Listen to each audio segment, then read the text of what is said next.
Assalamualaikum warahmatullahi wabarakatuh. Saudaraku, ada yang mengatakan bahwa amal-amal agama itu yang penting diterima oleh Allah Subhanahu wa Ta'ala, meskipun tidak terlalu banyak berbuat amal. Jadi yang paling penting itu ya diterima oleh Allah Subhanahu wa Ta'ala. Pernyataan ini memang benar, hanya masalahnya itu apa? Dari mana kita tahu bahwa amal kita itu diterima atau tidak oleh Allah SWT? Itu masalahnya. Kalau kita tahu persis, yakin bahwa amal kita diterima, ya alhamdulillah. Masalahnya kita tidak tahu apakah amal kita itu diterima oleh Allah SWT atau tidak. Kita tahu bahwa amal kita itu diterima oleh Allah SWT ketika nanti masing-masing kita dihadapkan langsung kepada Allah SWT untuk dihisab. Disitulah baru kita tahu amal kita diterima atau tidak.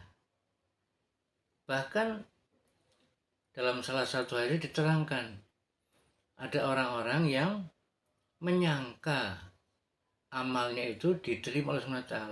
Ya. Manusia melihat kepada beliau itu orang yang luar biasa, ulama, penghafal Al-Quran, dermawan, pejuang agama. Menurut kacamata manusia biasa, luar biasa amalannya. Tetapi ternyata ketika dihadapkan kepada Allah SWT, semuanya itu tertolak. Ya. Semuanya itu dibuat bukan karena Allah, tetapi ingin disebut-sebut sebagai seorang ulama, seorang hafiz Quran, ingin disebut-sebut sebagai pendakwah agama, pejuang agama, ingin disebut-sebut sebagai seorang dermawan. Dan semuanya itu tertolak sehingga orang ini dilemparkan ke dalam neraka jahanam. Jadi betul memang amal itu yang paling penting adalah diterima oleh Allah SWT. Ya, tidak banyaknya, bukan banyaknya. Akan tapi tadi, apakah kita yakin bahwa amal kita diterima oleh Allah SWT atau tidak? Ada satu kisah yang sangat menarik, yang ini mudah-mudahan bisa kita ambil hikmahnya. Jadi dahulu kala ada seorang ulama besar. Beliau punya satu pondok pesantren yang sangat besar dan santrinya begitu banyak sekali. Di antara santri-santrinya itu ada satu orang yang luar biasa istimewa, amalannya, ilmunya, ya, tawaduknya, ketaatannya pada kiai. Ini luar biasa, sehingga Allah SWT memberikan satu kelebihan kepada santri ini. Dia kasyaf, dapat melihat bagaimana masa depan seseorang ini nanti di alam akhirat. Apakah dia termasuk calon penghuni surga ataukah calon penghuni neraka. Manakala di dahinya terbaca ya, beruntung, maka orang ini akan dimasukkan ke dalam surga. Wajar, karena memang dia amalannya bagus, ya, jaga sholat, kemudian istiqomah baca Quran, berzikir, bersedekah, ya, menuntut ilmu, berjuang di jalan Allah SWT. Wajar.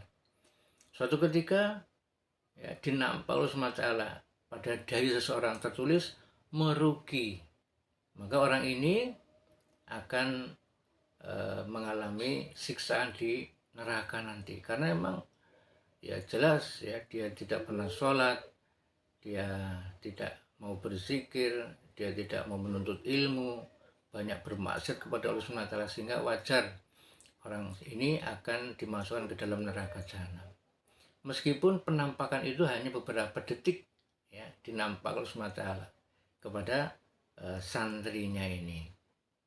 Suatu ketika, seperti biasa, santrinya ini duduk dalam majelis taklim kiai beliau. Tiba-tiba di tengah-tengah berlangsungnya majelis taklim tersebut seperti biasa Allah SWT nampakkan walaupun hanya sesaat beberapa detik. Ternyata terbaca oleh santri ini di dahinya Pak Kiainya itu tertulis merugi. Tidak bisa dibayangkan bagaimana terkejutnya, terperanjatnya ya. Santri ini melihat bahwa di dahi Pak Kiai tertulis merugi. Syok berat ini santri. Dia menyangka bahwa Pak Kiainya ini orang yang luar biasa amalannya, kedekatannya, pengorbanannya, ibadahnya. Tetapi ternyata di dahi Pak Kiai ini tertulis merugi. Ya, apa ini yang menyebabkan Pak Kiai kok seperti itu? Amalan apa kok bisa tertulis di dahinya itu merugi? Karena tidak tahan melihat, menerima kenyataan seperti itu, maka santrinya ini tiba-tiba saja dia pergi begitu saja meninggalkan majelis taklimnya Pak Kiai. Pak Kiai pun heran, loh, santri kesayanganku kok aneh ini. Biasanya dia paling tawajuh mendengarkan uraian-uraian ilmu dari aku. Tetapi ini kok tiba-tiba begitu saja tanpa permisi meninggalkan majelis. Tidak hanya itu, ya, hari berikutnya santri ini tidak lagi hadir dalam majelisnya ulama tersebut. Hari berikutnya sampai 3 hari berturut-turut santrinya ini tidak mengikuti kajian yang disampaikan oleh Pak Kiai ini. Karena penasaran, kemudian Pak Kiai mendatangi ruangannya, kamarnya. Wahai anakku, ada apa kamu? Apa kamu sakit? Kenapa aku tidak melihat kamu beberapa hari di majelis taklimku? Maka santrinya ini menangis, ya, terseduh-seduh. Ada apa, kamu sakit? Tidak Pak Kiai. Lantas mengapa kamu tidak mau mengikuti majelis taklim? Begini Pak Kiai, alhamdulillah Allah SWT memberi kelebihan pada saya, yaitu bisa kasyaf melihat bagaimana seseorang itu nanti nasibnya di alam akhirat.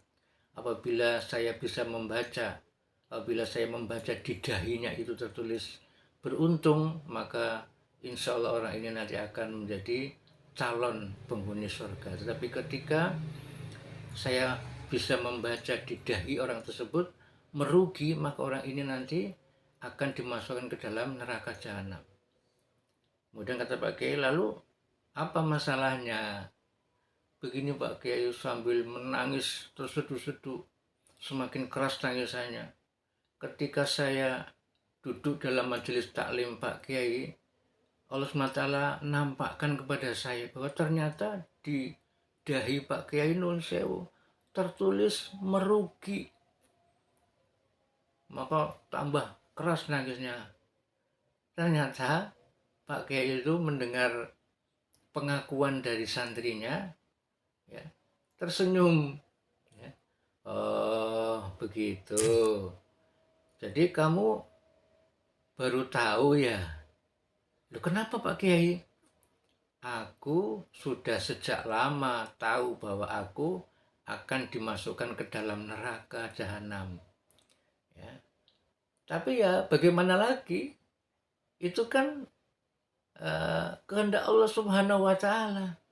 Itu kan urusannya Allah Subhanahu wa Ta'ala. Ya. Urusan saya taat kepada Allah Subhanahu wa Ta'ala, beribadah, ya, kerjakan sholat, menyampaikan ilmu, berjuang di jalan Allah Subhanahu wa Ta'ala, bersedekah, mengkaji agama, menyampaikan agama kepada santri-santriku. Itu urusanku. Urusan Allah terserah. Ya. Dan itu bukan urusan kamu, ya. Saya mau dimasukkan ke surga, ke neraka, itu bukan urusan kamu. Udah, urusan kamu itu ya menuntut ilmu, beribadah, menyampaikan agama, ya, melaksanakan perintah. Itu urusan kamu. Udah, sekarang kamu tidak usah pedulikan masalah itu, ya. Kamu kembali ikut pengajian saya.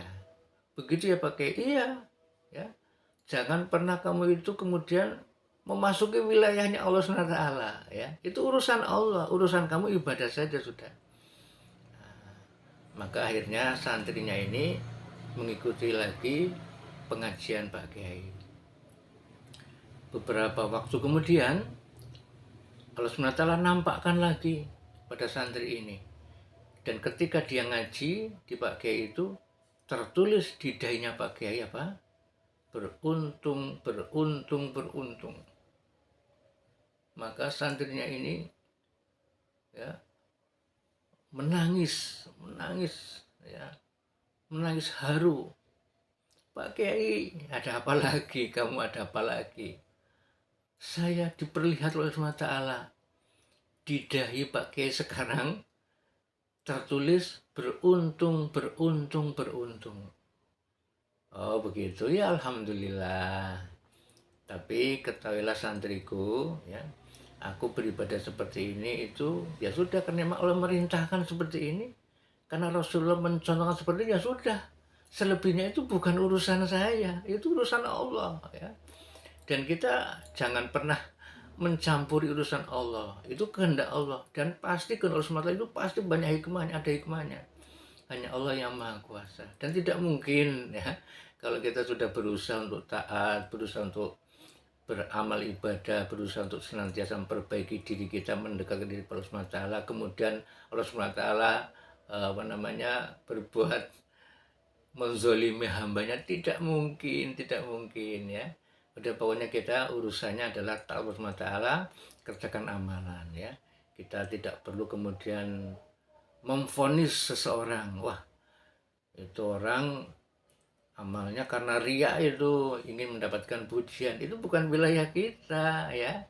Kita tidak akan pernah tahu isi hati seseorang, dan kita sendiri juga tidak akan pernah tahu amal-amal kita itu diterima atau tidak oleh Allah. Kita baru tahu ketika nanti masing-masing kita dihadapkan langsung pada Allah. Di situ kita baru tahu amal-amal kita itu seberapa ya. Berapa persen yang diterima, berapa persen ditolak. Tapi ya sudah, pokoknya kita kerjakan saja ya. Tentunya dengan harapan agar Allah SWT menerima semua amal-amal kita dengan penuh ridhonya. Dan kita ya ada usaha.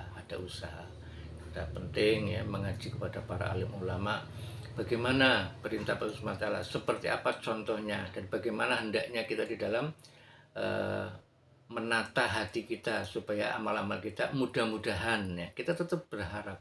Tapi jangan pernah kita saling menilai, wah kamu tidak diterima amal kamu menurut saya itu kamu riya, kamu sombong. Jangan begitu ya. Itu adalah wilayahnya Allah SWT.